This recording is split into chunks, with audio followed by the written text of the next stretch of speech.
What's up? Good morning. Feeling a little better today.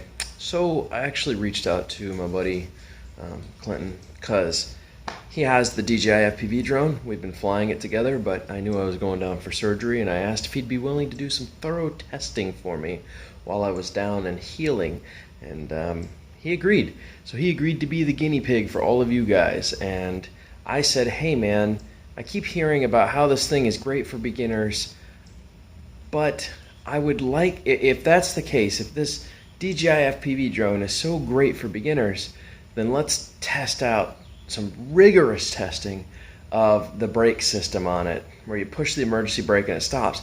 I keep hearing all these people say, yeah, you just hit the brakes and it stops, and ooh boy, it'll save your life.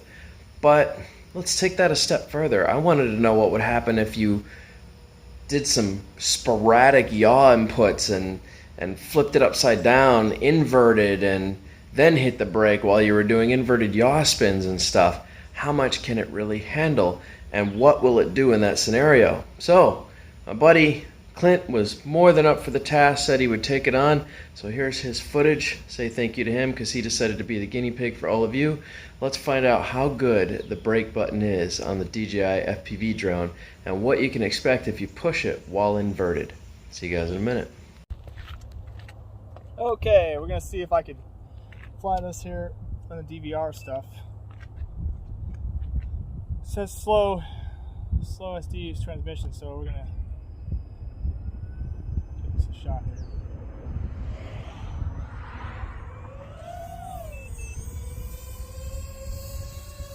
So we're in sport mode right now.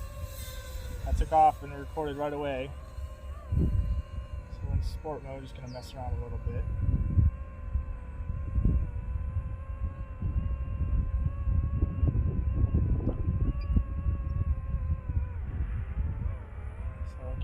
Small little angle. I'm pretty much going to go right to manual mode and try these brakes a little bit. So let me try large roll angle. Large roll angle.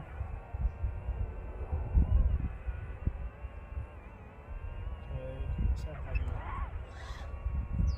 braking. Okay. So that brake works. If I'm in sport mode, I'm going pretty quick. I'm moving. So I'm moving here.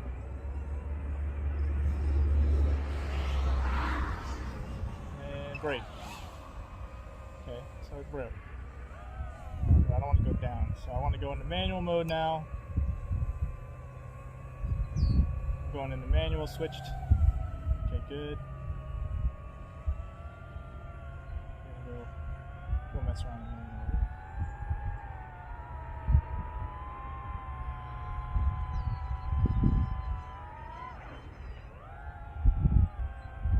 Go inverted and try to hit the brake.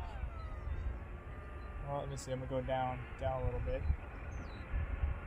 So I'm going to go inverted. Oh yeah, right from an inverted yaw spin, right to normal mode immediately. Yep. So let's go back into manual mode. I'm just going to switch to sport, switch back to manual, get in manual mode. Okay, I'm free to manual now.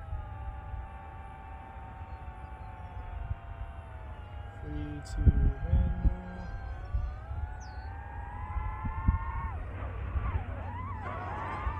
Woo! I tried to do a yaw spin there. I haven't inverted yaw spin. Ah! There we go. Little sketch. Do some hang time upside down and then hit the brake.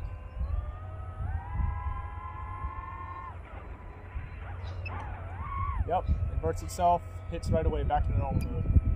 Easy. Yep.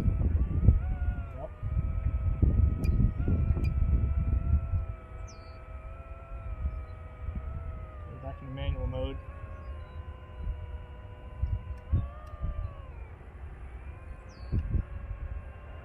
Do like a 25-degree camera tilt angle.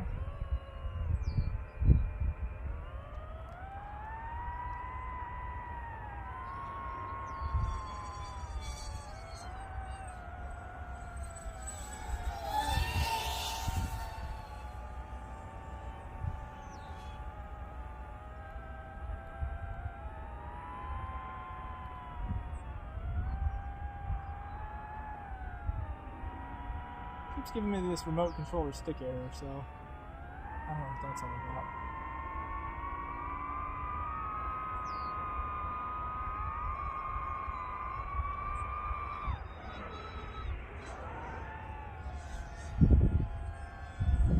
I'm gonna go 0 degree camber tilt. 0 degrees. Okay, we're 0 degrees now. We're pretty high. I'm gonna go inverted. Yeah, that's pretty cool. It makes the inverted yaw spins that much cooler.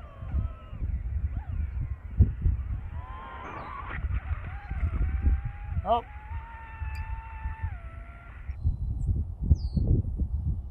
Well, I crashed in the middle of the field. So, hold on a second. Let me see if I can turtle mode out.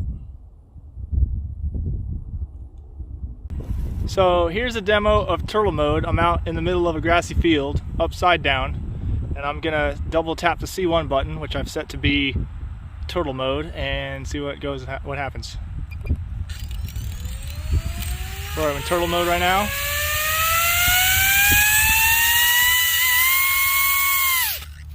And we're right up.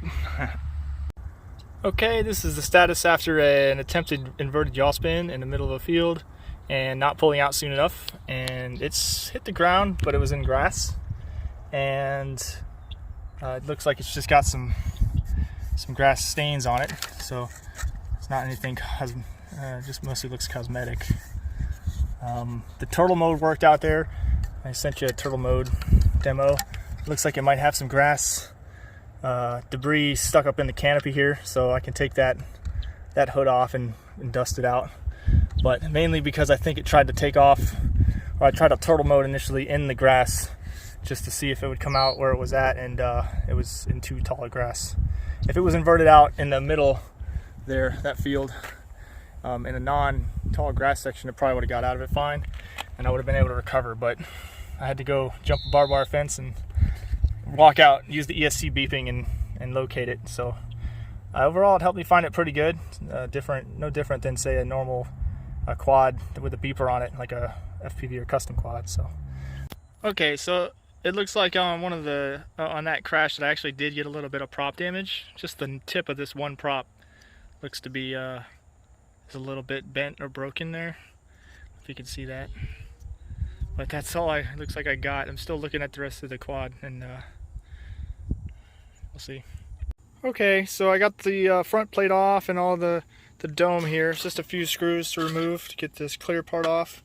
And then you take like the front cover for the gimbal off.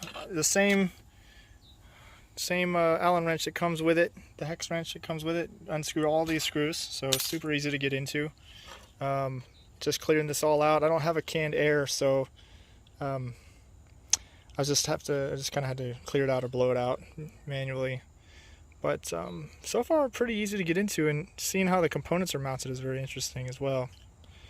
So it looks like we got the ESCs back here. I haven't taken this whole thing off, but the fan, the flight controller is probably back here, and then the whole board, I'm not sure. So pretty cool to see actually too, how it's got this air part through here. But there's something else soft mounted up here. I'm wondering what this chip is. I'll have to look into that. But there's the gimbal soft mounted a little bit. It's got a little bit of a isolation part there. That's pretty cool. So I'm gonna put this all back together now that I've cleaned it up. Good afternoon. Please give your attention to my associate, Agent J. He's going to demonstrate an electro-biomechanical neural transmitting zero synapse repositioner. We call it the neuralizer. Keep it simple, Slick. Thanks a lot. Thank you, Agent K. Ladies and gentlemen, if you will, look right here.